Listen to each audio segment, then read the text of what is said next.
ভালো করে শুনে রাখেন উলামায়ে কেরাম, তুলাবায়ে ইলম, আপামার তৌহিদি জনতা, পর্দার আলের পর্দানিশীন মা ও বোনেরা, ভালো করে শুনেন, কর্ণকুহরে ঢুকিয়ে রাখেন, অন্তরের অন্তঃস্থল থেকে শুনেন, আমলের নিয়তে শুনেন, ইয়াকিনের নিয়তে শুনেন। গণতন্ত্র হলো ইসলাম ধ্বংস করার সবচেয়ে বড় যন্ত্র। গণতন্ত্র ঐক্য ধ্বংস করার সবচেয়ে বড় মাধ্যম। যে গণতন্ত্র দিয়ে ঐক্য ধ্বংস করা হয়েছে, এক মুসলিম বিশ্বকে, মুসলিম ভূখণ্ডকে এক খেলাফার অধীনে পরিচালিত একটা রাষ্ট্রকে 57টা রাষ্ট্রে পরিণত করেছে। এক কালিমার পতাকার তলে যেই রাষ্ট্র থাকতো, যেই পৃথিবীব্যাপী পুরা মুসলিম উম্মা থাকতো, সেই মুসলিম উম্মাকে 57টা বিভিন্ন রং বিরঙ্গের পতাকা ধরিয়ে দিয়ে মুসলিম উম্মাকে খণ্ড বিখণ্ড করা হয়েছে। সেই গণতন্ত্র দিয়ে মুসলিম উম্মার ঐক্য কোনোদিন ফিরে আসতে পারে না। ইমাম মালিক রহমতুল্লাহ আলাইহির ঘোষণা, লা ইয়াসলু আখিরু হাদিহিল উম্মতি ইল্লা বিমা সালুহা বিহি আউয়ালুহা। এই উম্মতের পরবর্তীরাও যদি সফলতা চায়, কামিয়াবি চায়, বিজয় চায়, ঐক্য চায়, সারা পৃথিবীর বুকে একমাত্র সঠিক ধর্ম ইসলামকে বিজয়ী করতে চায়, তাহলে পূর্ববর্তীদের যেই তরিকা, ওই একই তরিকা আঁকড়িয়ে ধরতে হবে। পূর্ববর্তীদের তরিকা কি? 1200 বছরের ইতিহাস, মুহাম্মদ আরবি থেকে নিয়ে সর্বশেষ 1924 সালে খেলাফতে উসমানিয়া, দ্বিতীয় আব্দুল্লাহর মাধ্যমে না আব্দুল হামিদের মাধ্যমে, আব্দুল হামিদের মাধ্যমে আমাদের যে সর্বশেষ খেলাফত ছিনিয়ে নেওয়া হয়েছে। গাছেবেরা, ছিনতাইকারীরা আমাদের থেকে খেলাফত ছিনিয়ে নিয়েছে কত বছর পরে? 1200 বছর পরে। পৃথিবীর বুকে 1200 বছর আলহামদুলিল্লাহ মুসলমানরা খেলাফা আলা মিনহাজিন নবুয়া, নবুয়তের আদলে খেলাফত পরিচালিত করেছে। যদিও কখনো কখনো এটার কখনো জোয়ার আসছে, কখনো বাটা আসছে, কখনো কোনো জালেম ছিল, কেউ স্বজনপ্রীতিকারী ছিল, কিন্তু প্রত্যেক খলিফা সংবিধান মানত কোরআনকে, কোরআনই শাসন দিয়ে চালাইতো, গণতন্ত্র দিয়ে চালাইতো না। সমাজতন্ত্র, জাতীয়তাবাদ, ধর্মনিরপেক্ষতাবাদের মতো ডাহা কুফুরি এবং শিরিকি মতবাদ দিয়ে তারা রাষ্ট্র পরিচালিত করে নাই। তাহলে আমরাও এই গণতন্ত্র, সমাজতন্ত্র, জাতীয়তাবাদ, ধর্মনিরপেক্ষতাবাদ নামক কুফুরি তরিকায় ইসলাম প্রতিষ্ঠা করতে যাব না। গত 100 বছর 1924 সাল থেকে আজকে 2024, এই গণতন্ত্রের বিস্ফল কি দেখেন। ওয়ালিয়াযু বিল্লাহ, আজকে লেবাসদারি বড় বড় সেলিব্রিটিরা, কোন সেলিব্রিটিরা বলে ফেলতেছে যে খেলাফা প্রতিষ্ঠা করা আমাদের জন্য আবশ্যকীয় কোনো বিষয় নয়। নাউযুবিল্লাহ বলেন। নাসবুল ইমামি ফরজুন, আকীদা কিতাবে পড়ি নাই? তালেবে ইলম উলামায়ে কেরাম জানেন খলিফা প্রতিষ্ঠা করা কি ফরজ। রাসূল আরবির ইন্তেকালের পরে বনু সাকিফার মধ্যে যে সাহাবায়ে কেরাম একত্রিত হলেন রাসূলের দাফন কাফনকে পিছে ফেলে, আগে খলিফা নির্ধারণের জন্য। কেন? এটা ওয়াজিব, আগে ওটা করতে হবে, তারপরে রাসূলের দাফন কাফন, দাফন। আজকে এই ফরজকে, এই ওয়াজিবকে অস্বীকার করা হচ্ছে। কি কারণে? এই গণতন্ত্রের নামক কুফুরি এবং শিরিকি মতবাদকে ইনিয়ে মিনিয়ে কোনোভাবে মেনে নেওয়ার কারণে। আজকে এই গণতন্ত্রের কারণে আল ওয়ালা ওয়াল বারা, আল হুব্বু লিল্লাহ ওয়াল বুগযু লিল্লাহ, শত্রুতা হবে আল্লাহর জন্য, বন্ধুত্ব হবে আল্লাহর জন্য। ইসলামের এই হককে, এই সীমাকে ভেঙে চুরমার করে দেওয়ার কারণে আজকে খেলাফার বিরুদ্ধে কথা বলা হচ্ছে। জিহাদ ফি সাবিলিল্লাহ ফরজ বিধান, এটার বিরুদ্ধে আজকে কথা বলা হচ্ছে। যারা জিহাদের পক্ষে দাওয়াত দেয়, জিহাদের সঠিক ব্যাখ্যা দেয়, জিহাদের তাহরিফকারীদের, জিহাদের অপব্যাখ্যাকারীদের দাঁত ভাঙ্গা জবাব দেয়, তাদেরকে মানহাজি ট্যাগ লাগিয়ে দূরে সরায় দেওয়া। কেন রে ভাই? এটা ইসলামের ফরজ বিধান না? রাসূল সাল্লাল্লাহু আলাইহি ওয়াসাল্লাম জিহাদ করছেন কি করেন নাই? সাহাবায়ে কেরাম রাদিয়াল্লাহু তাআলা আনহুম জিহাদ করছেন কি করেন নাই? সকল সাহাবী বক্তা ছিলেন না, সকল সাহাবী হাফেজ ছিলেন না, সকল সাহাবী মুফতি ছিলেন না, সকল সাহাবী মুহাদ্দিস ছিলেন না, সকল সাহাবী ইমাম ছিলেন না, সকল সাহাবী খতিব ছিলেন না, সকল সাহাবী প্রধান বক্তা ছিলেন না। কিন্তু খোদার কসম, হে উম্মাহ, ১৬ লক্ষ সাহাবীর ১৬ লক্ষ মুজাহিদ ফি সাবিলিল্লাহ ছিলেন। তাহলে আজকে জিহাদের কথা বললে চুলকায় কা? এই গণতন্ত্রের বিস্ফল। গণতন্ত্রকে মেনে নেওয়া হয়েছে, গণতন্ত্রতে ঢুকাই দেওয়া হয়েছে। গণতন্ত্র মানি হলো আপনি কোন আল্লাহর আইনকেও, আল্লাহর বিধানকেও আপনি সুস্পষ্টভাবে বলতে পারবেন না। ইসলাম একমাত্র শরীক ধর্ম, এই কথা আপনি বলতে পারবেন না। আমাকে 10 দিন গুম রেখে কারেন্টের শর্ট দিয়ে লটকায় পিটানো হয়েছে। আমি বললাম কি ব্যাপার, আমাকে গুম করলেন কেন? আমি তো সাধারণ একজন আলেম, আমি তো ওপেন ব্যক্তি, আমি সোশ্যাল মিডিয়াতে ওপেন, আমি ওয়াজের ময়দানে ওপেন, দাওয়াতের ময়দানে ওপেন। আমার কোনো গোপন কার্যক্রম নাই, গোপন সংগঠন নাই। আমি যা করি সারা দেশের মানুষ জানে, আমার এলাকার মানুষ জানে, আমার আত্মীয় স্বজন জানে। আপনারা আমাকে গুম করলেন কেন? বলে তুমি একমাত্র সঠিক ধর্ম ইসলাম কেন বলো?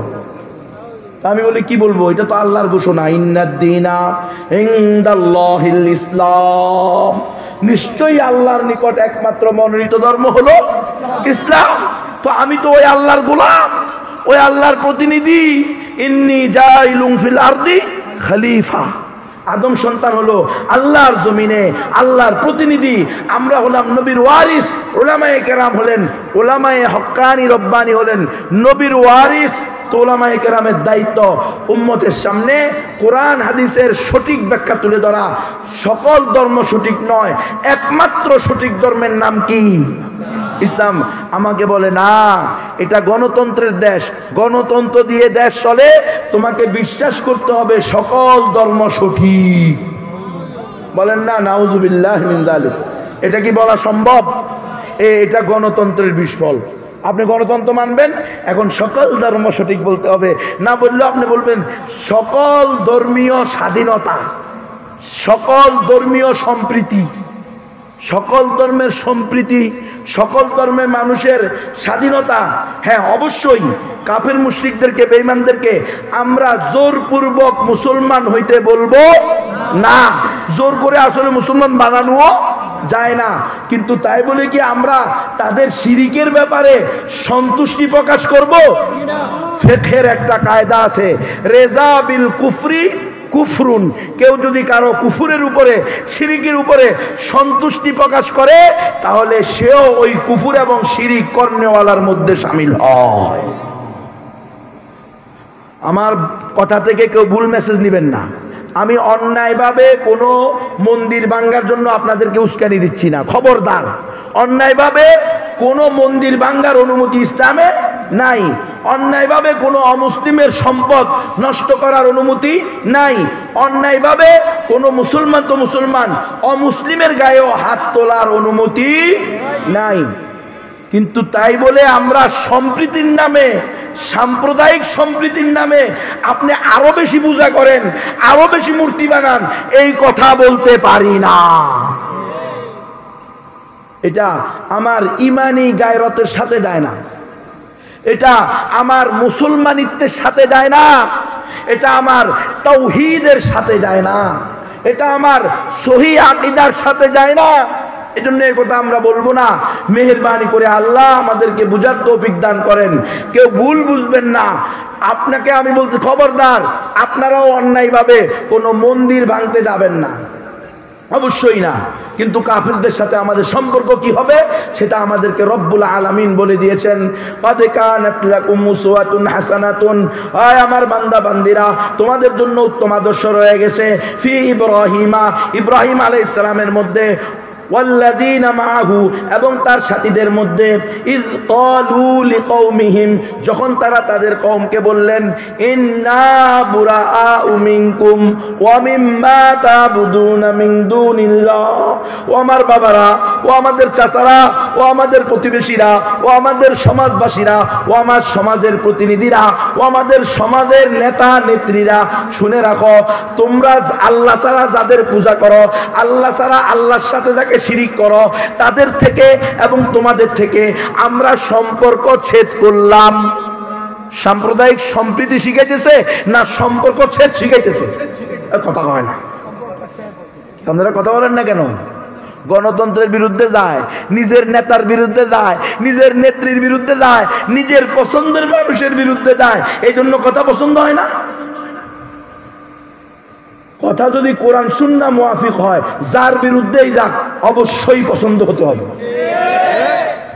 কোরআন হাদিসের আলোকে কথা বলতে হবে, কোরআন হাদিসের বাইরে কথা বলার কোনো সুযোগ নাই। আমরা নবীর ওয়ারিস, নবীর ওয়ারিসদেরকে টাকা পয়সার ওয়ারিস বানায় নাই। গাড়ি আর বাড়ির মালিক হবো, এসি গাড়িতে চলবো, কোটি কোটি টাকা কামাবো, বাড়ির পরে বাড়ি, গাড়ির পরে গাড়ি বানাবো, আরামায় এসে থাকবো, এটার জন্য নবীর ওয়ারিস না। নবীর ওয়ারিস নবী দ্বীনের জন্য কোরআন হাদিস আসমানি ইলম যেভাবে আহরণ করেছেন এবং বিতরণ করেছেন, ওই কাজের দায়িত্ব আমাদের। ওয়াল আম্বিয়াউ লাম ইউয়ারিসু দিনারান ওয়ালা দিরহামা বাল ওয়ারাসাহুমুল ইলম। আম্বিয়ায়ে কেরাম টাকা পয়সার ওয়ারিস বানায় না, ইলমে ওহির ওয়ারিস বানায়। ইলমে ওহি বলতেছে ওয়াবাদা বাইনানা ওয়া বাইনাকুমুল আদাওয়াতু ওয়াল বাগদাউ আবাদা। ও বাবারা, ও চাচারা, ও সমাজ প্রতিনিধিরা, ও সমাজের দলনেতারা, ও নেতা নেত্রীরা, তোমাদের সাথে আর আমাদের সাথে আজ থেকে নিয়ে চিরশত্রুতা এবং চির দুশ্মনী। ওয়াবাদা বাইনানা ওয়া বাইনাকুমুল আদাওয়াতু ওয়াল বাগদাউ, চিরশত্রুতা এবং চির দুশ্মনী শুরু। কতদিন পর্যন্ত? হাত্তা তুমিনু বিল্লাহি ওয়াহদা, যতদিন না তোমরা আবার এক আল্লাহর উপরে কি না আনবা, ঈমান না আনবা। ঈমান আনা পর্যন্ত তোমাদের সাথে বন্ধুত্ব হবে না। হ্যাঁ, তোমাদের থেকে আমরা কখনো অন্যায়ভাবে মারামারি করব না, অন্যায়ভাবে কাটাকাটি করব না। তোমরা তোমাদেরটা নিয়ে থাকো, আমরা আমাদেরটা নিয়ে থাকি। ওয়ালা আ'বুদু মা তা'বুদুন ওয়ালা আনতুম আবিদুনা মা আ'বুদ। তোমরা যেটার পূজা করো সেটারও আমরা পূজা করব না, আবার আমরা যার ইবাদত করি তোমরাও সেটা গ্রহণ করবে না। না করতে পারো, কিন্তু আমরা তোমাদেরটাকে স্বীকৃতি দিব না। স্বীকৃতি দেওয়া পেলেন কোথায় আপনি? এই কাজ করা যাবে? কখনো করা যাবে না। কোরআন হাদিসের কথা বললে, আল্লাহর দ্বীনের কথা বললে, শরিয়ার কথা বললে, খেলাফার কথা বললে, মানহাজি বলে গালি দেওয়া, বেয়াদব বলে গালি দেওয়া, যে হাটাদারি আর পটিয়ার সকল ছাত্ররা বেয়াদব, নাউজুবিল্লাহ। আজকে এখানে এক মুরব্বিকে আমি জিজ্ঞেস করলাম, 80 সালে হাটাদারি থেকে, 80 সালে আমার জন্মেরও আগে, কথা বলেন নাই, আমার জন্ম হলো 85-তে, উনি 80 সালে হাটাদারি থেকে কি হয়েছে আরে গেছে। ওনারা বললাম, হুজুর আপনারা তো নাকি সব বেয়াদব, হাটাদারি থেকে বেয়াদব তৈরি হয়। কয় যে বেয়াদব তার মুখ থেকে এই বেয়াদব শব্দ বাইর হয়। কে বলছে? হুজুর বলছে, আমি বলিনি। সতর্ক হয়ে যান। কিন্তু খেলাফা, এমারা, শরিয়া, আমরা গণতন্ত্রে বিশ্বাস করি না, আমরা খেলাফায় বিশ্বাস করি। আমরা মানব রচিত সংবিধান মানি না, আমরা আল্লাহর দেওয়া সংবিধান মানি। ইনিল হুকমু ইল্লা লিল্লাহ লাহুল খলকু ওয়া লাহুল আমরু। যার সৃষ্টি তার বিধান চলবে, কোনো মানব রচিত বিধান চলবে না। মানব রচিত বিধান কারণে তো আজকে খেলাফার কথা বুঝে আসে। খেলাফা প্রতিষ্ঠা করা যে ফরজ, ওয়াজিব, খলিফার অধীনে থাকা, এটা এখন বুঝে আসতেছে না। কথা বুঝতেছেন? কেউ বলতেছে খেলাফা আবশ্যকীয় না, কেউ বলতেছে মূর্তি বানান, কেউ বলতেছে মূর্তি পূজা করেন, কেউ বলতেছে মূর্তি পাহারা দেন, কেউ আলেম ওলামা তালেব ইলমদেরকে ঢালাওভাবে বেয়াদব বলে দিচ্ছে, কেউ বলতেছে গণতন্ত্রই জিহাদ, ভোট দেওয়াই বলে জিহাদ। নাউযুবিল্লাহি মিন যালিক। আল্লাহর কাছে আমরা পানা চাই। এই ধরনের বিভ্রান্তি, এই ধরনের তাহরিফ থেকে আমরা আল্লাহর কাছে পানা চাই। যারা আমাদের নেতৃস্থানীয় আসনে বসে আছেন, আমরা আল্লাহর কাছে দোয়া করি আল্লাহ তাআলা তাদেরকে আরো বেশি দায়িত্ব সুলভ কথাবার্তা বলার তৌফিক দান করেন।